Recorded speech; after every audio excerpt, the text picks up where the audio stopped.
Welcome back, my beautiful friends. It is June 28th, 2019, 10:15 p.m. And what you are looking at right now are not just two outside of Alvin, but we're going to see a third hurricane pop out of the Central America area as we still have that strong flow coming through the South Caribbean, producing the storms on the other side of the ocean where the Pacific is rather than the Atlantic. Check this out. And I also have a chart where I want to show you guys how the Mississippi River is expected to be the reason that we are going to have one of the largest dead zones in the Gulf since 2017, which I know is not that long ago, but the difference in square mileage covered in that dead zone is pretty significant. So, with that said, as you could tell, the date is the 26th here. We are in the 28th. We need to move forward 2 days.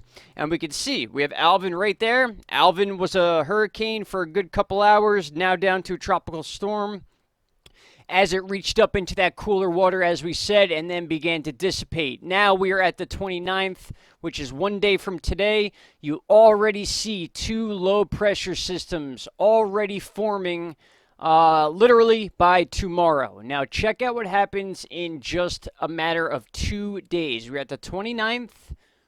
There's the 30th, so we have a singular low pressure system following that warm water trail. No track north quite yet.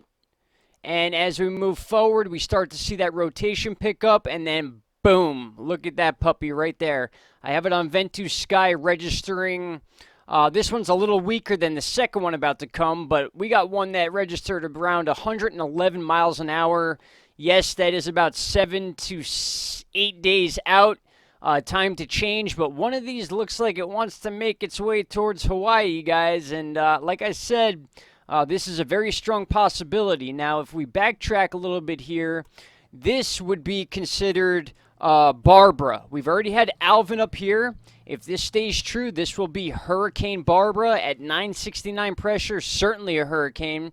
I checked the mile per hour. We are way above Category 1 or within Category 1, possibly Category 2. This next one could reach Category 3 status all within a 3-day period. Now, by July 6th, not only do we have Barbara in the water, kind of making that West Coast movement towards Hawaii. I have another chart pulled up so where we can actually see Hawaii. And here it is. So like I said, right here, Alvin has already come and gone. This would be Barbara. This is the one that kind of seems like it's making that straight line towards Hawaii. But as we looked a little closer, it looks like it might take a little dip up. But then we got this puppy back here. This would be Cosme, C-O-S-M-E. That would be letter C.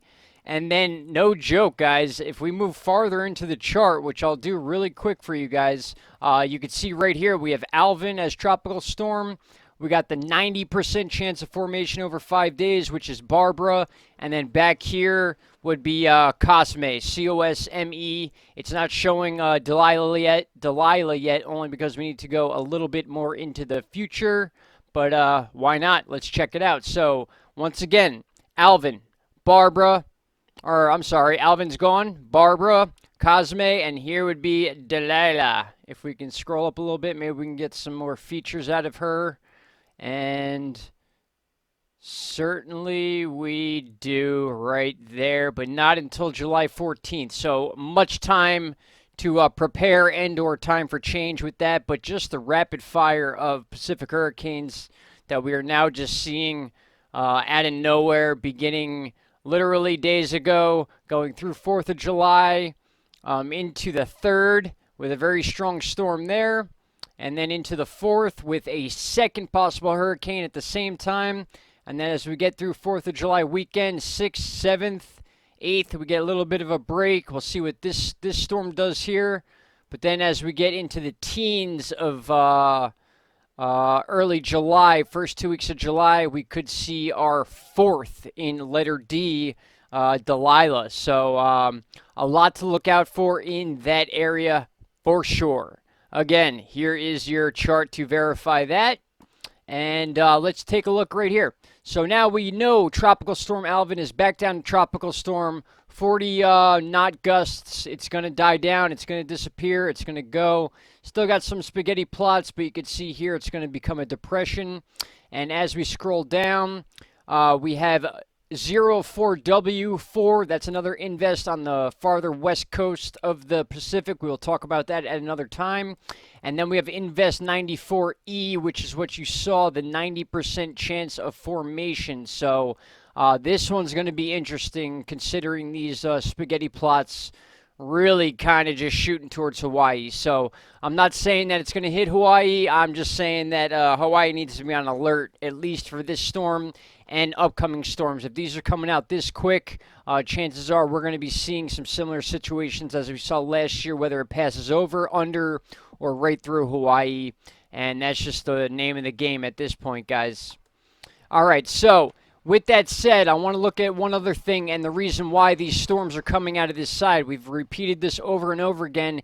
It's this high pressure bubble that will not release from the Gulf. And you will see right at the end of this frame, that release finally pulls back. And the second it does, you see a fork-looking deal where this severe weather wants to fork up into the Gulf. So we could be looking at, in the next 2 weeks, our first Gulf hurricane. So again, we're doing a lot of looking into the future, but hey, why not? We got to check this stuff out. So right now we are at June 30th. Let me get this thing out of the way here. Sorry about that. June 30th, 2 days from now, we could see all that moisture passing through the South Caribbean, but then crossing straight over into the Pacific. And that is why we are seeing those hurricanes like Alvin, Barbara, Cosme, and Delilah soon after. But after that, guys, check this out. I want you to pay attention to this line right here. This is a high pressure line, part of this giant high pressure bubble in the Atlantic. And as we move forward, you'll begin to see that pull back. You can see the line right there. It's beginning to pull back. And yes, I know we're in July 8th.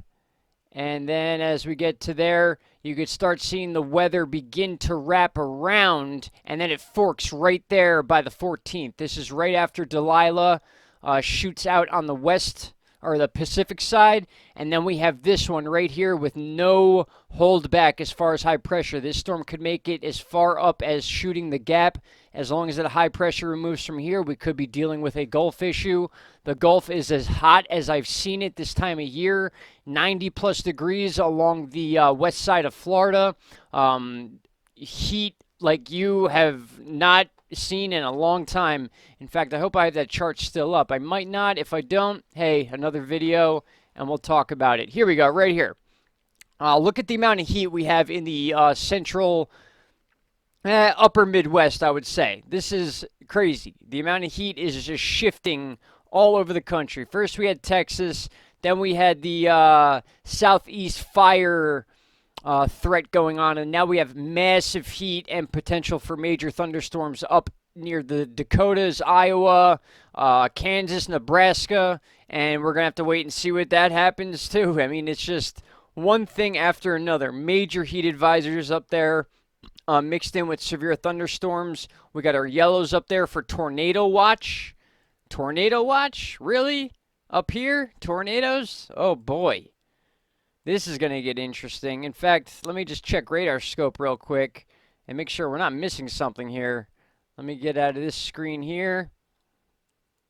And yeah, there is the severe weather right up there. So we'll check that out at a later date, only because I want to get to this, this simple graph here. So I have an article pulled up here that I put together myself. Bits and pieces. The dead zone that they're expecting in the Gulf of Mexico. This is very important because this happens on a yearly basis, and based on the amount of rain and flooding we've had, especially in the Mississippi River, which extends out to many other rivers. You could see here, according to this chart, the green is farmland. A lot of it has been flooded, and pink represents major cities. So a lot of these major cities are along water lines.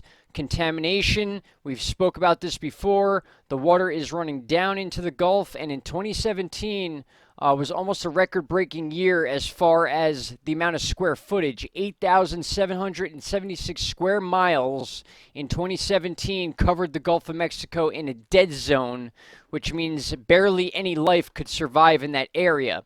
And because of the amount of rain that we had this year, we could be looking at something very similar, if not worse. And before I go any farther, I want to show you this little chart I made. So, without me getting too into depth with this, this is a very simple chart. This is water right here. Picture this as the Mississippi River. Picture this as contamination debris, farm equipment, you know, extra farm stuff, blah, blah, blah. And we got our river basically cresting right now. We're at a high level. Now, picture this. This is all rain up here. I'm going to hit play, and you're going to see what happens when the rain falls into the Mississippi River. It overflows its banks, and it starts pulling some of these things that we're not used to seeing into the river itself, and then in turn, this will all flow down into the Gulf. So, with all this massive flooding, the farmland being flooding, equipment, you name it. Anytime a river overflows its banks, it's going to bring in contaminated material, and that is why they're so concerned about this. So again, without any further ado, my simple little demonstration here: Mississippi River contamination. When the water level rises above to where it can reach other parts of the river where it's not supposed to, you will clearly see a lot of this stuff fall into the water, and you will get a basic idea of how these things work. And here we go. Play. Rainwater adding to the Mississippi even more causes flooding. Boom. And there you have it.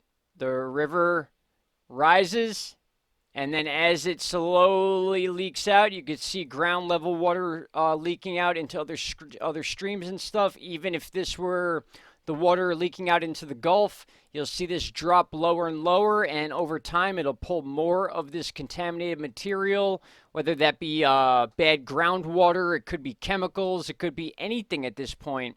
The point is that the Mississippi River, once summer's over and everything thaws out, everything moves downstream, and this is a yearly deal that we deal with when we have to watch for that dead zone in the Gulf of Mexico. And I just wanted to play that there for you once more and just give you an idea of what happens here. I know it's very simple, but I believe it gets the point across. You could see it rains, it overflows, and it pulls that stuff down, and now we have this stuff in the water that's going to flow right out into the Gulf, adding more contamination, adding a bigger area, probably going to be close to that 8,776 square mile dead zone we saw in 2017, if not worse, based on the ridiculous amount of rain and things like that we saw this year. So I hope that I covered everything that needed to be covered. Really quick, we'll take a look at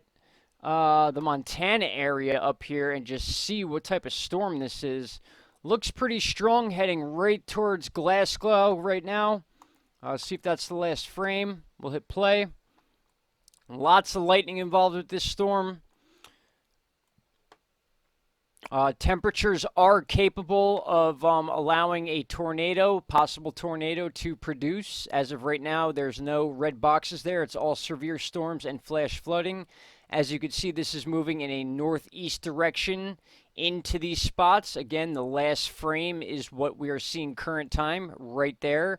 So you could see each one of these cells is pointing in the direction of it's Glasgow, actually. Glasgow. So that's the area we want to watch going forward. And it's a unique area, certainly, for sure, especially when you don't have much other severe weather going on except for down here near Arkansas, Oklahoma, you know, the northeast side of Texas and just above Louisiana. But for the most part, it's been very hot. And some places have been getting a break. So with that said, guys, I'm going to end that here. Hope you enjoyed my little Algodoo animation here.